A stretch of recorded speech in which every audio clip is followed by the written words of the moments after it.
मागील व्हिडिओमध्ये आपण व्यंजनांचा आवाज पाहिला.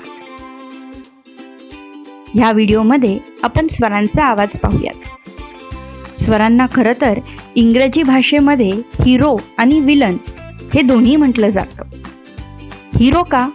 कारण इंग्रजीतील बहुतांश शब्दांमध्ये किमान एकतरी वॉवल येतोच आणि म्हणून ते खूप महत्त्वाचे आहेत.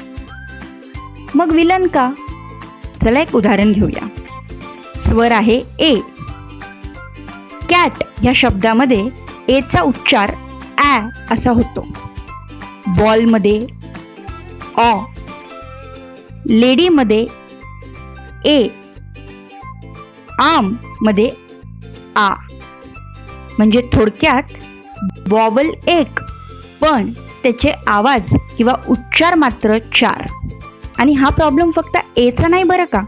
स्क्रीनवरती आपल्याला 5ही स्वरांचे विविध आवाज दिसत असतील आणि म्हणूनच मुलांचा इंग्रजी वाचनात खूप गोंधळ उडतो आणि म्हणून ह्या स्वरांना आपण विलन असं म्हणतो. असं जर का असेल तर आपण मुलांना नेमके हे वॉवल्स कसे शिकवायचे? तर लीप फॉरवर्ड सांगतं की सगळे आवाज एकत्र शिकवण्याऐवजी आपण सुरुवात पहिल्या आवाजाने करूया. पहिला आवाज म्हणजे आता ए या अक्षराचा सर्वात जास्त वापरला जाणारा आवाज आहे ॲ, म्हणून आपण त्याला पहिला आवाज असं म्हटलंय. थोडक्यात जर का मुलांना प्रत्येक स्वराचा पहिला आवाज माहिती असेल तर इंग्रजीमधील 80% शब्द तरी तो सहज वाचेल. तर चला प्रत्येक वॉवलचा पहिला आवाज काय होतो ते पाहूया. ए पहिला आवाज ॲ, ॲपल मधला ॲ. ई पहिला आवाज ए, एग मधला ए.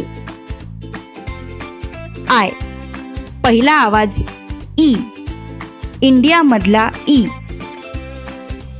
ओ पहिला आवाज ऑ, ऑरेंज मधला ऑ.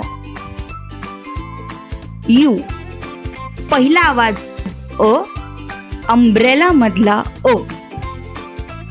तर हा झाला प्रत्येक वॉवलचा पहिला आवाज. मग आपण मुलांना उरलेले आवाज कधी शिकवायचे? तर आपल्या सिलेबसमध्ये मॉड्यूल 5 मध्ये आपण मुलांना सगळ्या स्वरांचे विविध आवाज शिकवतो. धन्यवाद.